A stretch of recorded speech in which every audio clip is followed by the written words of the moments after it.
विश्व इतिहास की झलक।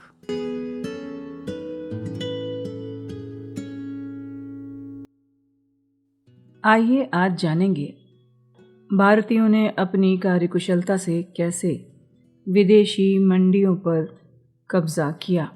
यही शीर्षक है हमारे आज के पत्र का, विदेशी मंडियों पर भारत का कब्जा, जिसे लिखने की तिथि है 5 मई सन 1932। हम देखते हैं कि इतिहास के जिस पुराने काल की हम चर्चा कर रहे हैं उसमें 1000 से ज़्यादा वर्षों तक पश्चिमी यूरोप और पश्चिमी एशिया तक और पूर्व में ठेठ चीन तक भारत का व्यापार बराबर जोरों के साथ चलता रहा। इसके कारण क्या थे? सिर्फ ये नहीं कि उस ज़माने में भारतीय बड़े अच्छे जहाज़ी और व्यापारी थे, जिसमें कि कोई शक नहीं है, और न ये कि वो बड़े अच्छे कारीगर थे। उनकी कारीगरी बहुत बढ़ी हुई थी। इन सब कारणों ने मदद ज़रूर की, लेकिन मालूम होता है कि भारत ने दूर दूर की मंडियों पर जो कब्ज़ा जमाया था उसकी ख़ास वजह ये थी कि उसने रसायन में, ख़ासकर रंगसाजी में बड़ी तरक्की की थी। मालूम होता है उस ज़माने के भारतवासियों ने कपड़ा रंगने के, पक्के रंग तैयार करने के विशेष तरीके खोज निकाले थे।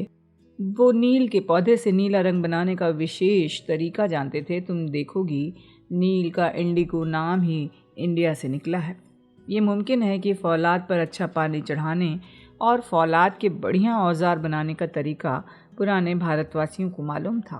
तुम्हें याद होगा मैंने बताया था, चूँकि भारत दूसरे देशों के मुकाबले में इन रंगों और दूसरी चीज़ों को ज़्यादा अच्छी तरह बना सकता था, इसलिए एक कुदरती बात थी कि वो दुनिया की मंडियों पर कब्जा कर ले।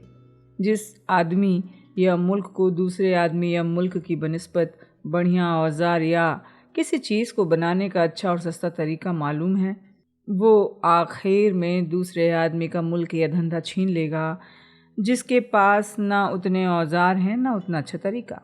यही वजह है कि पिछले 200 वर्षों में यूरोप एशिया के मुकाबले में इतना आगे बढ़ गया।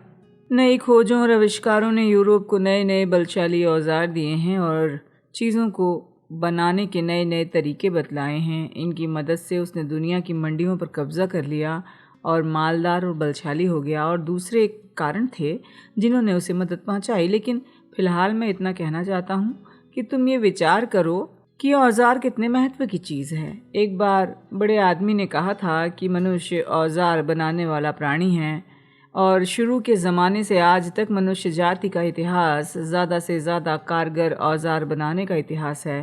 प्रस्तर युग के प्राचीन पत्थर के तीरों और हथौड़ों से लेकर आज की रेलें, भाप के इंजन और भारी मशीनें यही बतलाती हैं। सच तो यह है कि हमारे लगभग सभी कामों में औजारों की ज़रूरत पड़ती है। औजारों के बिना हमारी हालत क्या होती।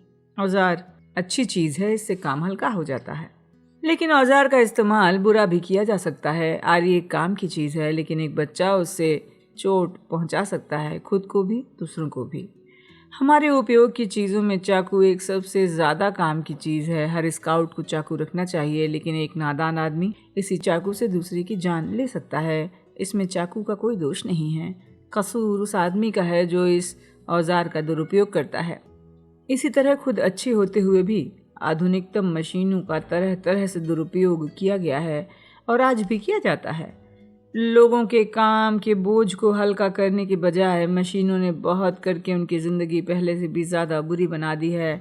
करोड़ों आदमियों को सुख और आराम पहुंचाने की बजाय, जैसा कि असल में उसे करना चाहिए था, उसने बहुतों को मुसीबत में डाला है।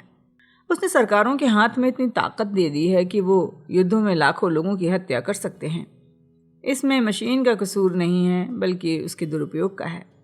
उन दिनों भारत माल तैयार करने के तरीकों में सारी दुनिया से आगे था, इसलिए भारतीय कपड़े, भारतीय रंग और दूसरी चीज़ें दूर दूर के मुल्कों में जाती थी। वहाँ उनकी बहुत चाह और मांग थी। इस व्यापार से भारत के बाहर से धन आता था। इस व्यापार के अलावा दक्षिण भारत काली मिर्च और दूसरे मसाले बाहर भेजता था। ये मसाले पूर्व के टापुओं से भी आते थे और भारत के रास्ते पश्चिम देशों को जाते थे।